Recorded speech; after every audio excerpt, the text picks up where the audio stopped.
करते हैं अब जरा रिलायंस पे ही एक चर्चा करते हैं। हमारे साथ एक और ख़ास मेहमान जुड़ रहे हैं, मिस्टर चौकसी हैं। उनसे जरा करते हैं बातचीत और उनसे जरा समझते हैं कि इस समय इसको कैसे देखा जाए।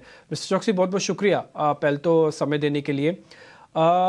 ये जो रिलायंस जियो फिन का डीमर्ज अभी हो रहा है, ये आप मेरे को जरा पहले इसके जरा टेक्निकल्स बातें बता दीजिए। इसके अंदर फिन का जब बिजनेस अलग हो जाएगा तो रिलायंस को कैसे देखें, और फिन के बिजनेस में मोटा मोटी आप कैसे इसको कैलकुलेट करेंगे, कैसे इसकी वैल्यू लगाएंगे सर आप?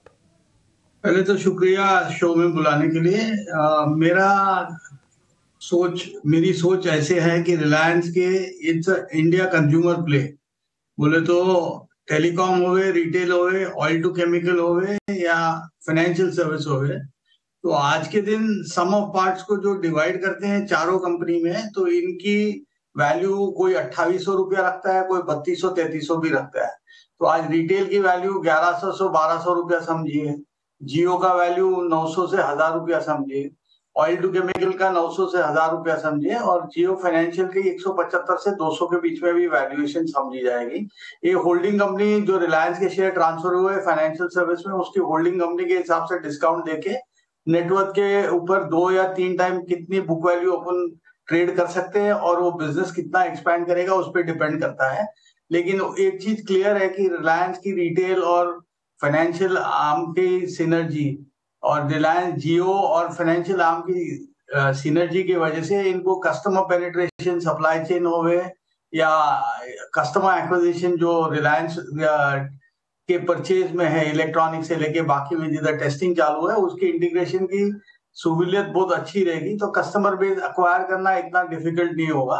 लेकिन ये बिजनेस 2 साल 3 साल 1 साल का सबको व्यू लेना पड़ेगा कि एक दिन में बुक नहीं बन सकती। सो ये 1 साल से 3 साल का व्यू लेके जब जियो फाइनेंशियल स्टेबल होवे, कि अभी के नंबर से कोई डायरेक्शन नहीं मिलता कि ये क्या कर सकते हैं, लेकिन इनकी नेटवर्थ जो आज के दिन डीमर्जर पे मिल रही है कल के भाव से, और उनको नेटवर्क जो ट्रांसफर हुई है उसके हिसाब से इनको 2-3 लाख करोड़ का लेंडिंग करने के लिए बोरो करना कोई डिफिकल्ट काम नहीं है, और ट्रिपल ए है तो इनको रेट भी कॉम्पिटिटिव रहेगा।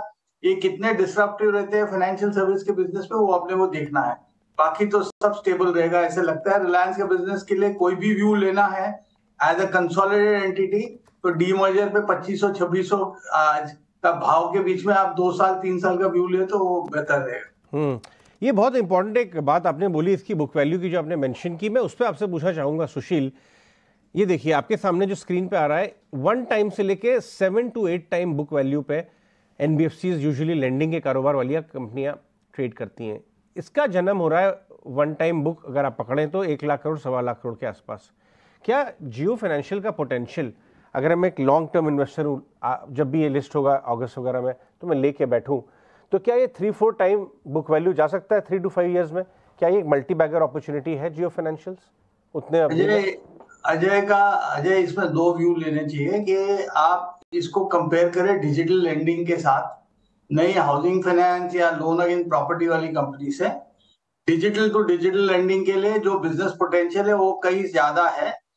एक बार स्टेबल बुक 1 साल 2 साल 3 साल का performance, loan value, ticket value, customer acquisition, quarter on quarter कितना कस्टमर एक्विजिशन बढ़ता है, एवरेज टिकट क्या रहेगा, कलेक्शन एफिशिएंसी कैसी रहेगी, ग्रॉस एनपीए नेट एनपीए क्या रहेगा, डिस्ट्रीब्यूशन में ये लोग इंश्योरेंस, ब्रोकिंग, आगे जाके म्यूचुअल फंड क्या क्या कुछ नहीं कर सकते, सब वो सब देखना पड़ेगा based on the road map. आज इनके जो कॉम्पिटिटर की कंपनी इसकी बात कर रहे हैं जैसे बजाज फाइनेंस, इसको 15 साल लगाया आज इस मौके पे बेचने, क्या रिलायंस इसी बात को 3 साल या 5 साल में अचीव कर सकता है, वो अपने को देखना पड़ेगा। मार्केट की अपेक्षा है कि ये ओवरनाइट कर देंगे, ओवरनाइट कोई बिजनेस नहीं करता और रिलायंस भी नहीं करेगा, कि उनको भी जो लेंड करना है वो अच्छी क्रेडिट मॉनिटरिंग और अच्छे क्रेडिट कस्टमर्स को देना है। सो ये सब ध्यान में रखते हुए आई थिंक मैनेजमेंट टीम जो रिलायंस जियो में आएगी वो भी ऐसे ही देख के करेगी कि ओवरनाइट आप 350 का या 200 या 300 का भाव दे देंगे, बाद में आपको वेटिंग पीरियड 2 साल 3 साल का रहेगा तो कोई फायदा नहीं। So it is better that one takes a view quarter on quarter, और जैसे परफॉर्मेंस बिल्ड होता है तब आप आज के डिस्कवरी प्राइस के बाद उसके बेसिस पे बिल्ड करें पोजीशन। सुशील जी, एक आखिरी सवाल, रिलायंस की अगर हम बात करें क्योंकि यहाँ पर देखिए जियो फाइनेंशियल अलग होगा, एक वैल्यू अनलॉक हो रही है, लेकिन रिलायंस का शेयर 1 साल पहले जिस भाव पर था उस भाव पर अभी लौट के जरूर आया है, लेकिन इसमें स्ट्रेटजी क्या होनी चाहिए? क्या इसको हम वैल्यू अनलॉकिंग वाले कैंडिडेट के तौर पर ही खरीदें या फिर इसमें निवेशित रहें, क्योंकि आगे चलकर रिटेल अलग होगा, इसके अलावा टेलीकॉम अलग होगा, एफएमसीजी वाला बिजनेस भी शायद डिमर्ज होगा ही आगे जाकर। तो क्या स्ट्रेटजी होनी चाहिए, क्योंकि अपने आप में ये शेयर बहुत रिवॉर्ड कर नहीं पाया है, क्या रणनीति अपनाएं?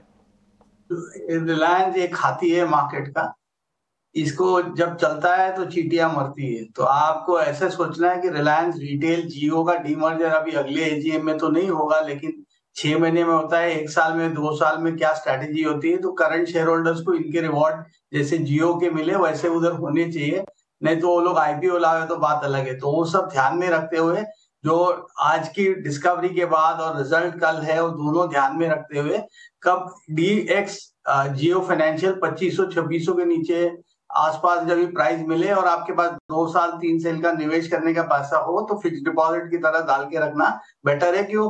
इनके ऑयल टू केमिकल, जियो और ये तीनों मिलके प्राइस डिस्कवरी और इसकी जो बिजनेस पोटेंशियल है वो उसके हिसाब से वो ठीक चलेगा। ये फिक्स डिपॉजिट टाइप का स्टॉक है, but it will out perform along with the large caps the market conditions। Sushil ji, बहुत अच्छी बातें की आपने, काफ़ी ज्ञानवर्धन भी किया और चीज़ें क्लियर भी हो गई होंगी जियो फाइनेंशियल को लेकर भी और रिलायंस को लेकर भी। बहुत शुक्रिया आपका आज समय देने के लिए।